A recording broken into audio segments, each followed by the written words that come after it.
আমাকে ভাবছে হয়তো ধমকে চমকে তর্ক করে ওই দুটো এমনি তো জোকারের মতো মুখ, তারপর আবার বড় বড় কথা, আমাকে বলছে যে এলে দেখে নেবো, যদি না শুধরাও এই করবো তাই করবো। আরে তোর বাপকে গিয়ে বল, বাড়ির 5 কিলোমিটারের মধ্যে দাঁড়িয়ে আছি, যা করার করায়। আয় আয়, হিম্মত আছে, হিম্মত আছে। এই মেদিনীপুরের মাটিতে, তোমার পাড়ায়, তোমার এলাকায় দাঁড়িয়ে তোমায় চ্যালেঞ্জ ছুড়ে দিয়ে যাচ্ছে। বাবা, কে এটা? অভিষেক ব্যানার্জি, ডায়মন্ড হারবারের সাংসদ, মমতা ব্যানার্জির ভাইপো। তার পরিচয় হচ্ছে ভাইপো। জানেন আপনারা, সোনা ভাইপো, কলা ভাইপো, মুক্ত ভাইপো, চোর ভাইপো। তার বাড়ির সামনে পুলিশ ছিল, উঠে গেছে, এগুলো সব জানেন। তো এই জোকারটার কথা কেন শোনালাম?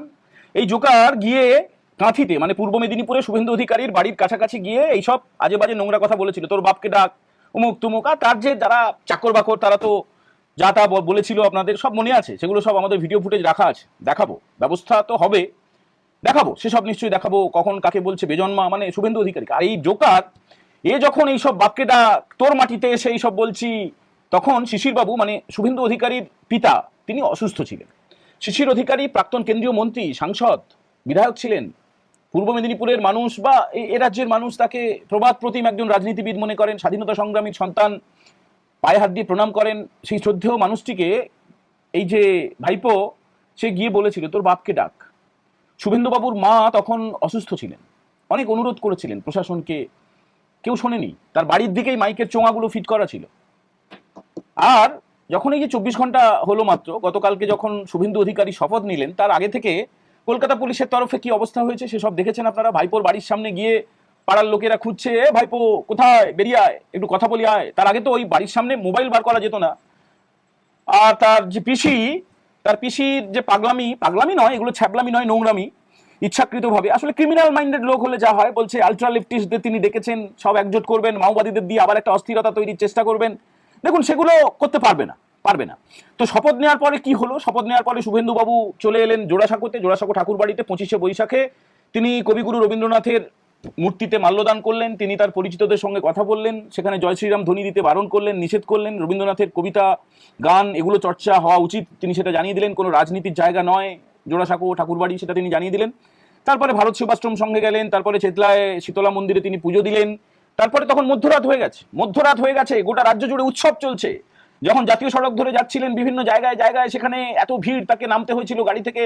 একদম রাত্রি 2টোর সময় আমরা দেখেছি যে রাস্তা পুরোপুরি একদম প্যাকটা ভিড়। তিনি সেখানে জানিয়ে দিলেন যে মুখ্যমন্ত্রী হয়েছেন, তাকে তার মুখ থেকে যেন অন্য কিছু বলানো না হয়, সব হিসাব হবে। তিনি মনে করিয়ে দিয়েছেন, একদম ভিড়ের উদ্দেশ্যে বলে গিয়েছেন সব হিসাব হবে। তিনি সবার মুখ্যমন্ত্রী এটা যেমন ঠিকই, কিন্তু গত 15 বছর ধরে যা যা দুর্নীতি হয়েছে, চুরি হয়েছে, ফেরেববাজি হয়েছে, যা যা হয়েছে, ধর্ষণ হয়েছে, মেয়েদের উপর অত্যাচার হয়েছে, সব হিসাব হবে। তো এই যে ভাইপোর রহস্য ফাঁস, আমরা এই এপিসোডটা কেন তৈরি করছি? নতুন রহস্য ফাঁস, নতুন কোন রহস্য ফাঁস, সেটাই আজকে আলোচনার মূল বক্তব্য। তার আগে একটু জেনে নিতে তো হবে। আপনারা বলেন যে ভাই আপনি বেশি কথা বলেন, না বেশি কথা বলি না। একটা কথা বলতে গেলে তার একটু পার্সপেক্টিভ, একটু পটভূমি, সেটা বলতেই হয়, কথায় কথায় চলে আসে।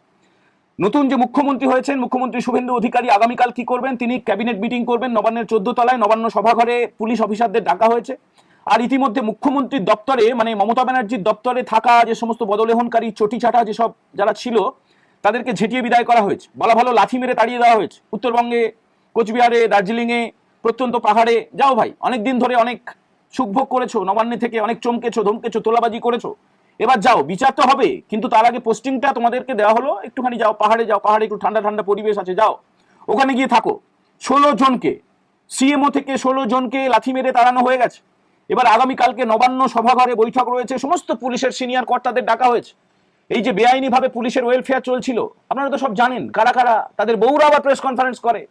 পুলিশের যে নিয়ম রয়েছে, সেখানে পুলিশের ওইভাবে প্রেস কনফারেন্স করা বেআইনি, পুলিশের বউদের ওইভাবে প্রেস কনফারেন্স করা বেআইনি। নিজেরা না সামনে এসে ওয়েলফেয়ারের লোকেরা তারা বউদেরকে লেলিয়ে দিয়েছিল। আমাদের কাছে কিছু ভিডিও ফুটেজও আছে, খুব অদ্ভুত।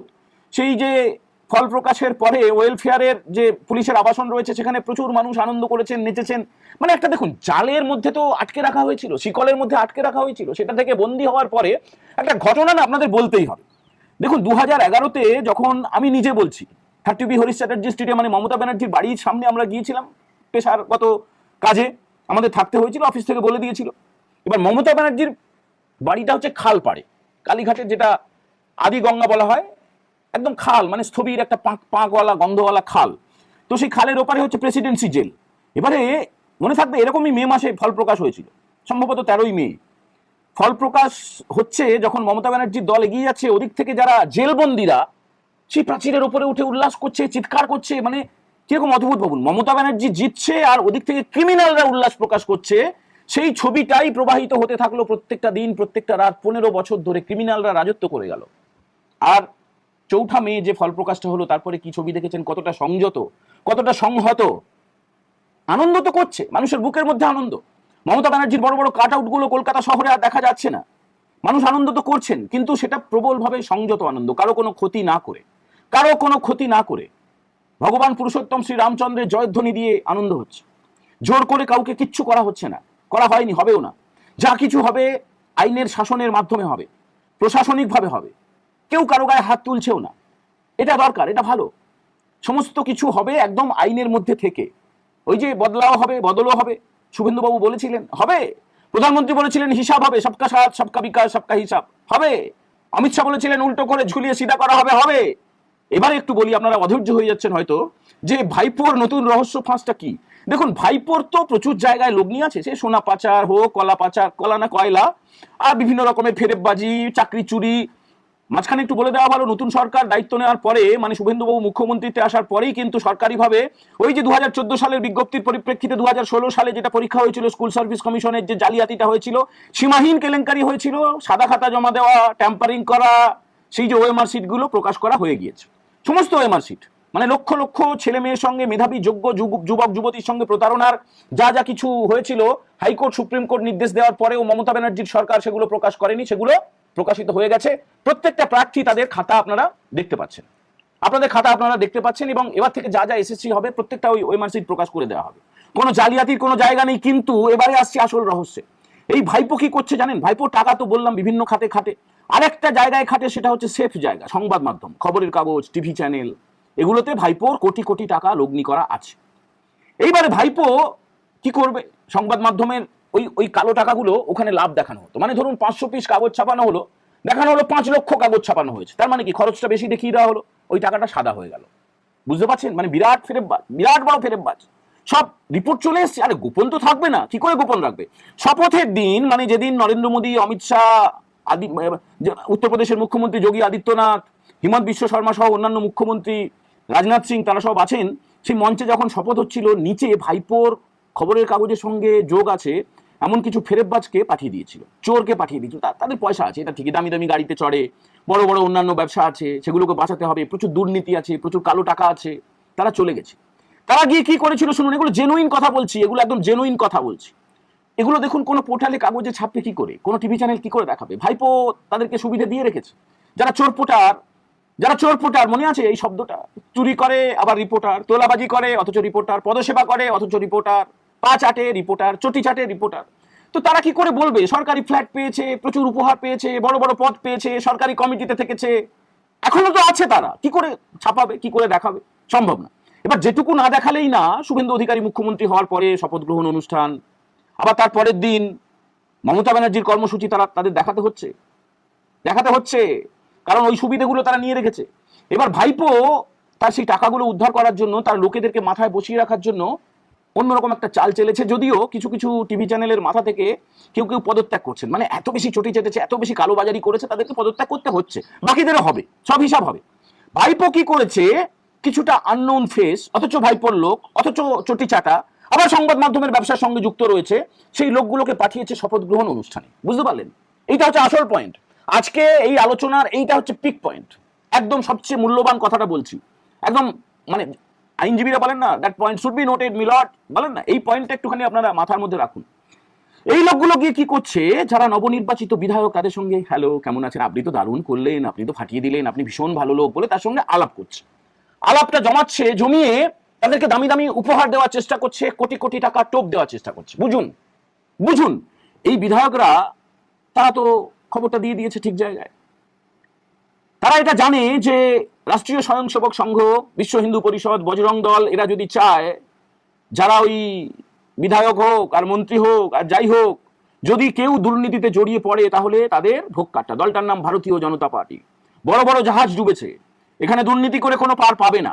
দুর্নীতি করার চেষ্টাও তারা করছেন না, কিন্তু ভাইপোর তরফ থেকে কি চেষ্টা হয়েছিল সেইটা আপনাদের বলছি, যে নতুন রহস্য ফাঁস এটাই। গিয়ে মানে বেশ কয়েকজনকে পাঠিয়েছিল শপথ গ্রহণ অনুষ্ঠানে, তারা ভিভিআইপি কার্ডও জোগাড় করে ফেলেছিল। দেখুন, চেষ্টা করলে পাওয়া যায়, চেষ্টা করলে পাওয়া যায়। একটা ভিভিআইপি পাস জোগাড় করা কি এমন কষ্ট? যারা বিরাট বড় বিত্তশালী, টাকা পয়সা আছে, দামি দামি গাড়ি আছে, উপহার দেয়, হাসি মুখে কথা বলে, তারা বিজেপির কোন কোন নেতার থেকে ভিভিআইপি পাস জোগাড় করেছে বা বিধায়কদের থেকে জোগাড় করেছে, যারা নবনির্বাচিত বিধায়ক। শপথ হয়নি ঠিকই, কিন্তু যারা বিজেপির টিকিটে যারা জিতেছেন তাদের শপথ হবে, আগামীকাল হবে, আগামী পরশু হবে। তারপরে মন্ত্রিসভায় কার কোন দায়িত্ব সেগুলো ঘোষণা করা হবে। তার আগে থেকে একদম শুরু থেকে টোপটা দিয়ে দাও, প্রথম রাতে বেড়াল মারার মতো আর কি। যদি উল্টোটা হয়েছে, তো এবার ভাইপোর লোকেরা গিয়ে তাদেরকে টাকার টোপ দিয়েছে, টাকার টোপ দিয়েছে। তোমরা একটু শুভেন্দুবাবুকে বলো যে দেখো, এতদিনের প্রতিষ্ঠান, এতদিনের সংবাদপত্র, এতদিন ধরে কাজ করছে, বিরাট বড় চোরপোটার, চোরপোটারটা বলবে না, কত বড় তোলাবাজ সেটা বলবে না, কত দুর্নীতির সঙ্গে জড়িত বলবে না, সরকারি ফ্ল্যাট কতগুলো রয়েছে বলবে না, কত কত গাড়ির ব্যবসা রয়েছে বলবে না, ওষুধের ব্যবসা রয়েছে বলবে না। কি করে হবে ভাই? তোমার তৃণমূলের লোকেরা, দাগি লোকেরা যারা জেল খেটে এসছে, তারা বসে থাকবে সংবাদপত্রের মধ্যে, অফিস তৈরি করে সাংবাদিক সম্মেলন করবে, তাদেরকে ক্ষমা করে দেবে? বাতুলতা বন্ধুরা, এটা বাতুলতা মাত্র। এবারে কি হতে চলেছে শুনুন, কি হতে চলেছে। ভাইপো তো টোপ দিল, ভাইপো তো তার লোক পাঠিয়ে টাকা, উপহার, বিদেশে বেড়ানো ইত্যাদি ইত্যাদি টোপ দেওয়া হয়ে গেছে। খবরটা চলে এসছে ঠিকঠাক জায়গায়। একজনও ওই উৎকোচ গ্রহণ করবেন না, পরিষ্কার, মানে একদম সোজা সাপটাই বলছি। কেউ কোন রকমের উৎকোচ গ্রহণ করার কথা ভাবছেনও না, এবং উল্টো ফল হবে, উল্টো ফল সব জায়গাতেই হবে। দেখুন, বেশ কিছু দপ্তর রয়েছে ঘুঘুর বাসা, বুঝলেন তো, স্কুল শিক্ষা দপ্তরের বেশ কিছু রয়েছে। এমনকি মনে পড়ে গেল, এই কলকাতা পুরসভার একজন কাউন্সিলর, সে সিপিএম এর সময় সিপিএম, তৃণমূলের সময় তৃণমূল, আবার সে গেরুয়া আবির টাবির মেখে নিজেকে সে বিজেপি ঘোষণা করে দিয়েছে, যদিও বিজেপি তাকে নেয়নি, নেবেও না। সে চাইছে ক্ষমতার সঙ্গে থাকতে, হবে না। স্কুল শিক্ষা দপ্তরে ধরুন মধ্যশিক্ষা পর্ষদ, উচ্চ মাধ্যমিক শিক্ষা সংসদ, প্রাথমিক শিক্ষা পর্ষদ, স্কুল সার্ভিস কমিশন বা এই যে বিশ্ববিদ্যালয়গুলো রয়েছে, সব জায়গায় চটি চাটায় ভর্তি, তোলামূলে ভর্তি, পদলেহনকারীতে ভর্তি, সব পিসি ভাইপোর লোক চিহ্নিত হয়ে গেছে, একে একে একে একে লিস্ট করা হয়ে গেছে। আর ওয়েলফেয়ারের লোকেদের তো বলেই দিলাম শুরুতে। আর সরকারের বিভিন্ন দপ্তরে দপ্তরে দপ্তরে যারা ঘাপটি মেরে বসে আছে, যারা ভাবছে যে আমরা জয় শ্রীরাম বলে দেবো, বিজেপির পতাকা বাড়ির সামনে টাঙিয়ে দেবো, একটু মিষ্টি মুখ করার ছবি পোস্ট করে দেবো, আর ওই ভিআইপি পাস পেয়ে, ভিআইপি পাস নিয়ে ময়দানে গিয়ে শপথ গ্রহণ অনুষ্ঠানে থাকার ছবি পোস্ট করে দেবো, করছে কেউ কেউ, চিহ্নিত হয়ে গেছে। হবে না, আপনারা আশাহত হবেন না।